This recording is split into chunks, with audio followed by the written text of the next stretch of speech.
Please subscribe to Facetv Africa and turn the notification on. Facetv Africa, ẹ jọ̀ọ́, subscribe, hete. Face TV Muswobi. Ẹ kú dédé àkókò yìí orí ìkànnì Face TV Africa òun ni àwa yìí ohun tí a máa gbé yẹ̀wò tá a máa bára wa sọ. Ṣé ẹ rí pé ọ̀rọ̀ Nigerian politics ó máa ń sọ fún wa pé àwa Nigerians a gbọ́dọ̀ wọnú ẹ̀ púpọ̀ jù torí pé àwọn ẹni wọ́n mọ wàrà wọn. Either ó wà ní APC ni àbó wà ní PDP àbó wà ní Labour Party. The only thing tí wọ́n fight fún ojú pé báwo mo fẹ́ yí dé position yẹn. Now nígbà tí Pres.Tinubu address the Nigerian Senate àti House of Representatives recently ó sọ fún àwọn opposition pé òun wish wọn pé wọ́n scatter everything dàrú gbé wà disarray and everything. Ṣé mọ̀ wípé nǹkan kan ti ń ṣẹlẹ̀ ní Borno State ní Gombe sorry nǹkan ṣẹlẹ̀ tó terrible. Ṣé rí Pres.Tinubu máa ní issue díẹ̀ ní 2027 election. And to me, it's about the Muslim ticket. Wọ́n fẹ́ try láti make sure pé wọ́n correct ara wọn lórí ọ̀rọ̀ Muslim ticket. And meanwhile, Kashim Shettima ò fẹ́ gbà because ó believe pé àwọn jọ jẹ̀yà yẹn ni, which is fact.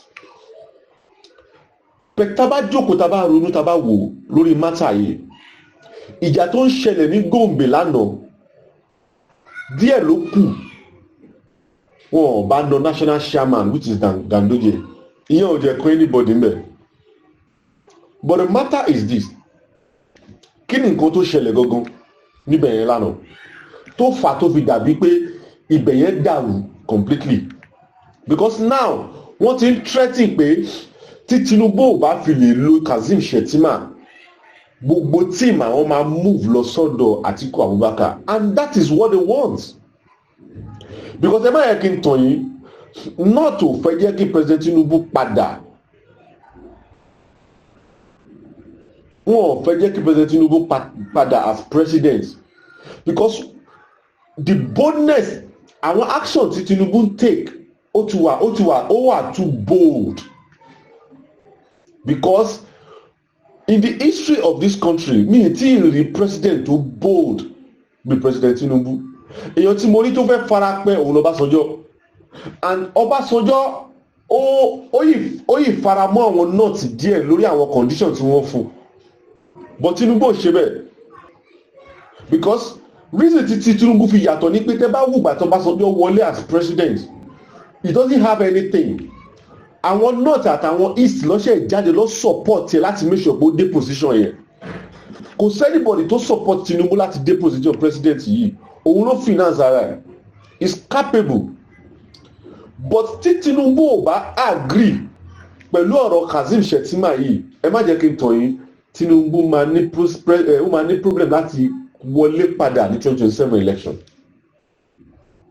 Now nǹkan tó ṣẹlẹ̀ the north-east stakeholders ni wọ́n hold meeting láti make sure pé wọ́n endorse Tinubu padà as the president. Nǹkan tó fẹ́ ṣe ní Gombe lánàá nìyẹn and àwọn gómìnà tó wà ńbẹ̀ Yobe state governor wà ńbẹ̀ Borno state governor wà ńbẹ̀ àti Gombe tó host conference yẹn ọgán. Now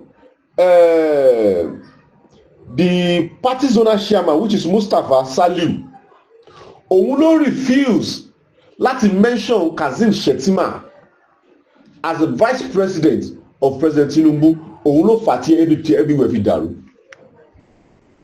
Now everywhere dàrú Gombe state governor ó accept ó jẹ́ mention Kashim Shettima as the vice president of Tinubu.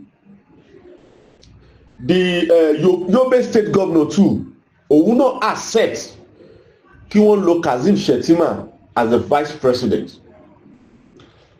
Gombe state governor òun náà accept kí wọ́n lo Kashim Shettima as the vice president. But now káwá jókòó káwá wò nǹkan tó wá bà bẹ̀ jẹ́ because everywhere ti ń calm tẹ́lẹ̀tẹ́lẹ̀ látàgbà tí the zonal chairman which is Mustapha Saliu tó refuse láti mention Kashim Shettima as running mate of President Tinubu. Ibẹ̀ yẹn dàrú òun lẹ́bi rí tẹ́bí ìwé dàrú yẹn. Now wọ́n ti ń kà mọ́ àwọn governors yẹn ti ń kà mọ́ pé kọ́ calm down pé wọ́n máa túnṣe. Ibi tí wàhálà ti wá ṣẹlẹ̀ completely òun ní ìgbà tí Ganduje, which is the national chairman, tó jáde tó wá mention President Tinubu nìkan tó mention Kashim Shettima, òun ló fà tẹ́lẹ̀ ìwé fi dàrú completely.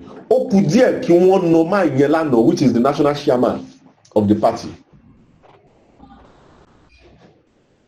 Now ṣẹ́rí mátà yìí they are now threatening láti make sure pé tí Tinubu ò bá ti accept kí wọ́n lo Kashim Shettima as the vice president, àwọn máa make sure pé àwọn support Atiku Abubakar to become the president of this country.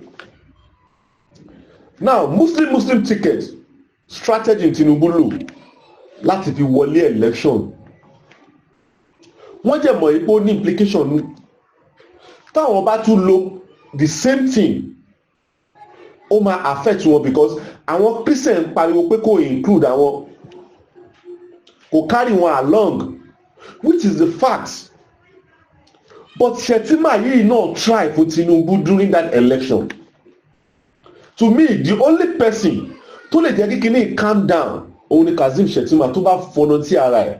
To me, I think Mr. President need to call Kashim Shettima. Two of them need to sit down. They are leaders. They need to sacrifice.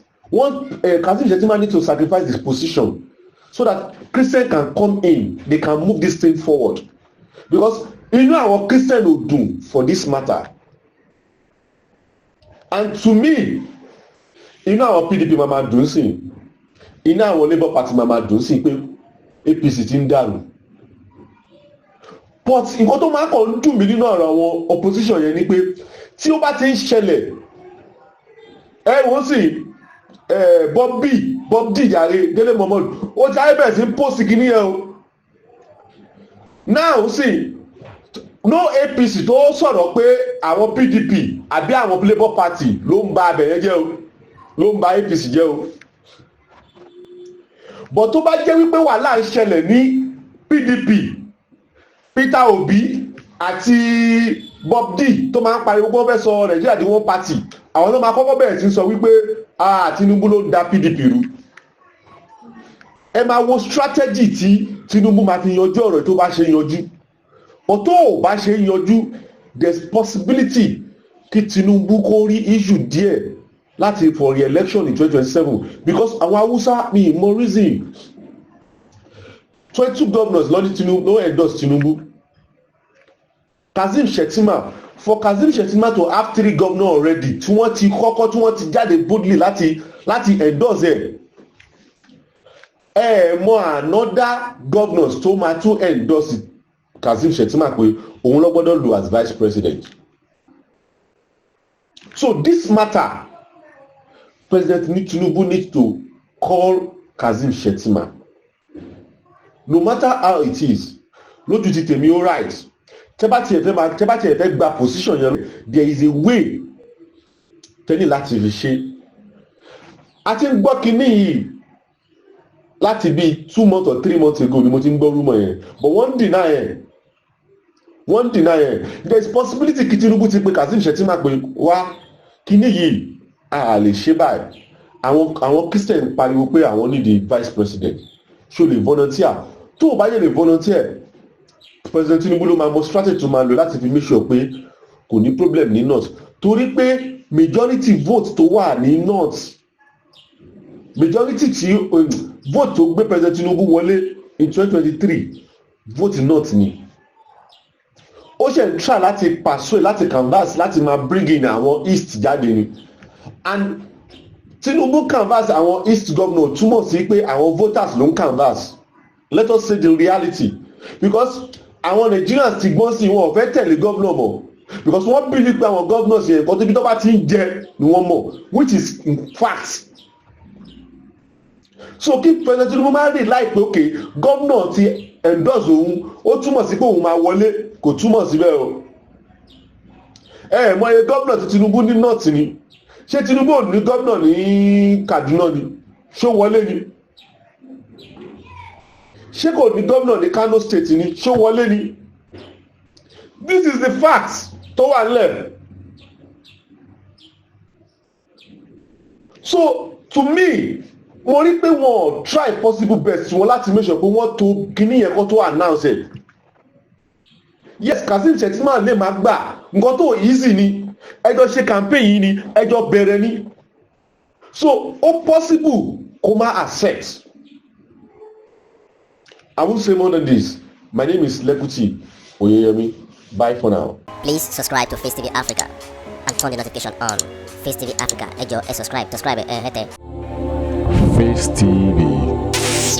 Was Swoby?